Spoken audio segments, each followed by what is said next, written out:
I think all of this was just learning how to do it better the next time. You know what I mean? I bet a lot of van people are in that same boat, is that like most of this stuff is like figuring out the first time how to do it wrong and what to do better the next time.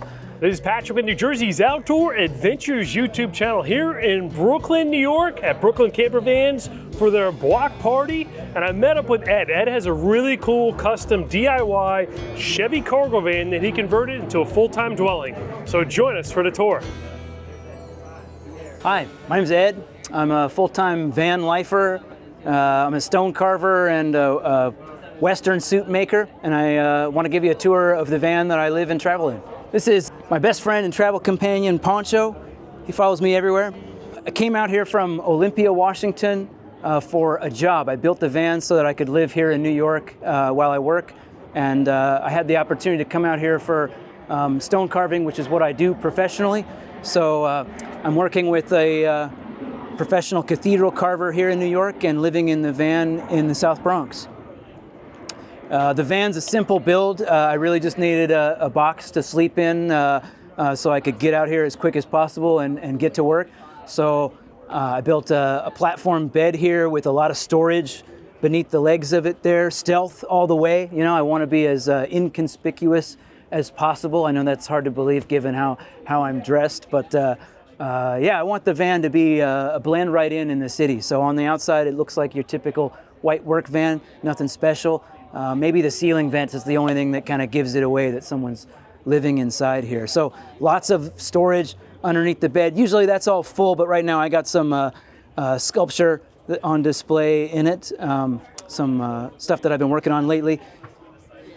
In the side boxes here, you know, got some roadside equipment. The ugly stuff all hides away so you don't have to look at it. That was one of the things I didn't want to, I wanted a nice, pleasing space to feel at home in. So a lot of the things that you would need to dig for are buried away in cabinets or underneath a mattress. You can imagine you got all your tools stored in the mattress. It's a pain in the ass to get them out. So it makes it even harder for anyone to run off with them. I'm also, yeah, like I said, I'm also a DIY Western wear maker. So I kind of find vintage stuff on my travels and add components to it to make customized Western wear for performers. I'm a musician.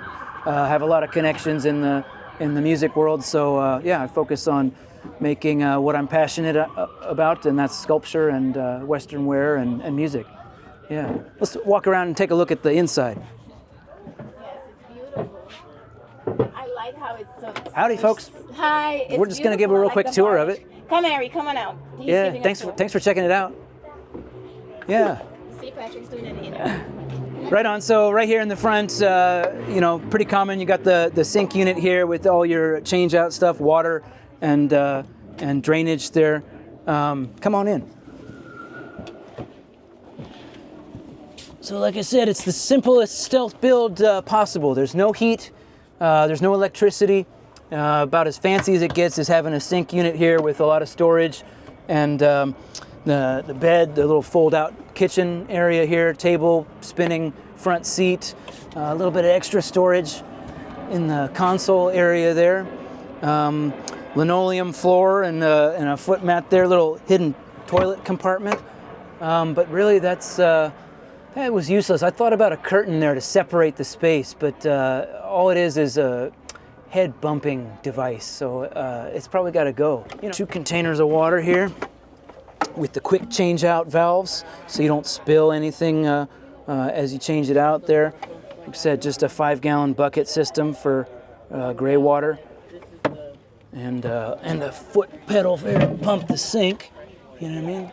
A little boat pump.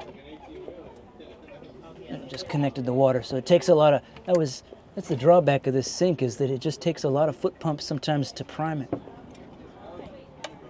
Anyway, you get the idea. If you look this direction, I've got my closet here, and a fan is about as sophisticated as I get to keep myself cool in here. The summertime, it heats up. This isn't connected to electricity, so that's a vent, but not a really functioning fan. So I just have to keep in mind the summertime. We're inside our art space a lot. We don't spend a whole lot of the daytime in here because it's just too hot for someone to be in the van. And in the wintertime, you just deal with the cold. So those are big trade-offs of not going through with the electrical system and a heater and all that. It's just that you got to be prepared for whatever conditions are thrown at you. And I think we lucked out this winter in New York, treated us okay. So we're getting by. Yeah, so I'm on the street in the South Bronx. There's not really a van community out there.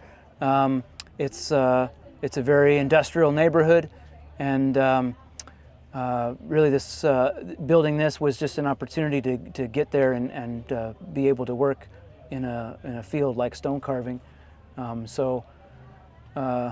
that like a lost art?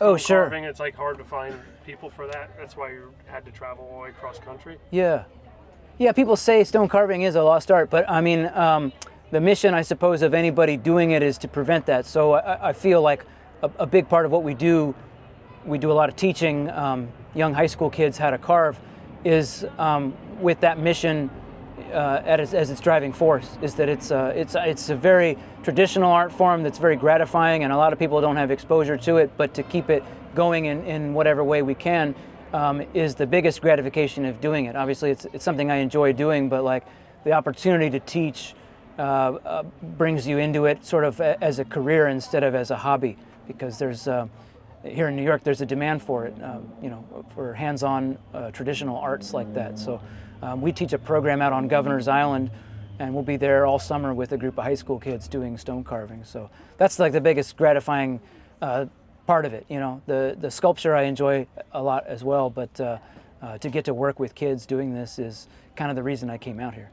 Well, that's an awesome story. And maybe some of the viewers are going to have questions about your build and like the toilet. So there's a toilet here. I rarely use it, to be honhonest. It's for emergencies in the middle of the night. Yeah. You don't really, if you're in the city and there's so many options of, at your disposal. If you're in a space, you can use the bathroom there.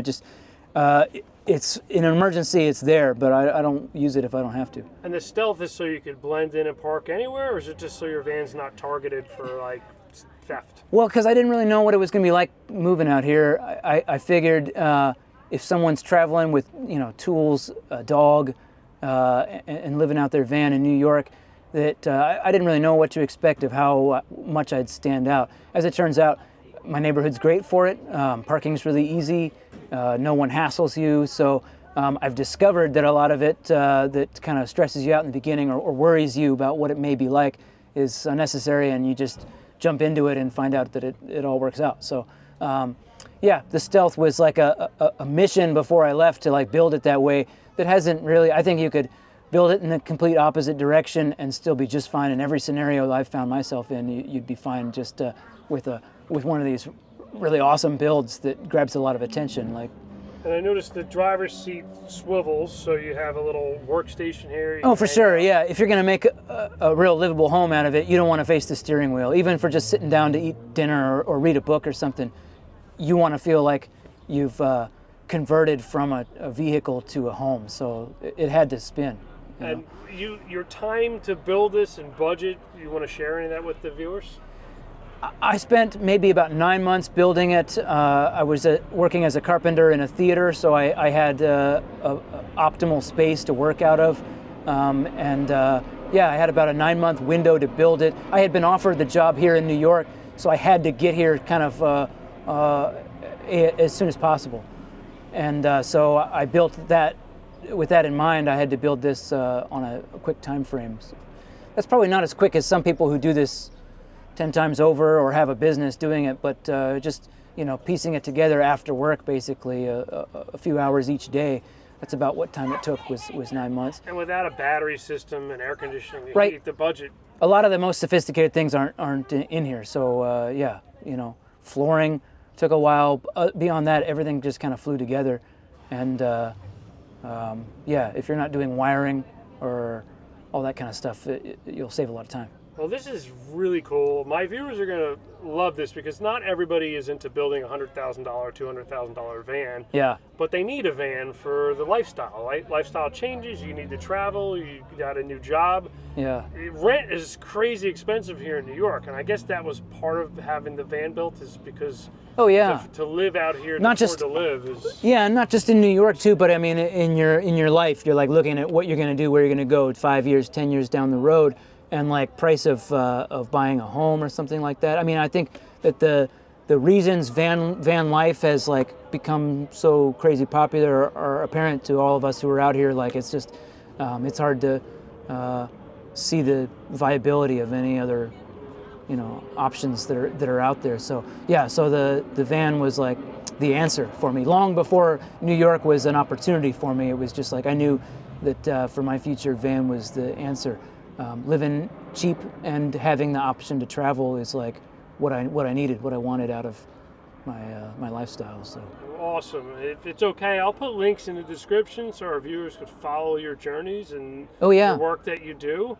And I appreciate you sharing this with us during this busy event. It's crazy right how on. many people showed up for this. Oh yeah, it's killer to see a community over here. I haven't seen that yet in New York. Just the fact that there's so many people out here, and van life is like something we all share. So you bond with people over the builds or the lifestyle, but that's going on here on the Brooklyn side, and I got to come over here and check out the van scene more. That's awesome. Well, thank you for coming on today. Right on. This is Patrick with New Jersey's Outdoor Adventures YouTube channel. Thanks for joining us. Thanks.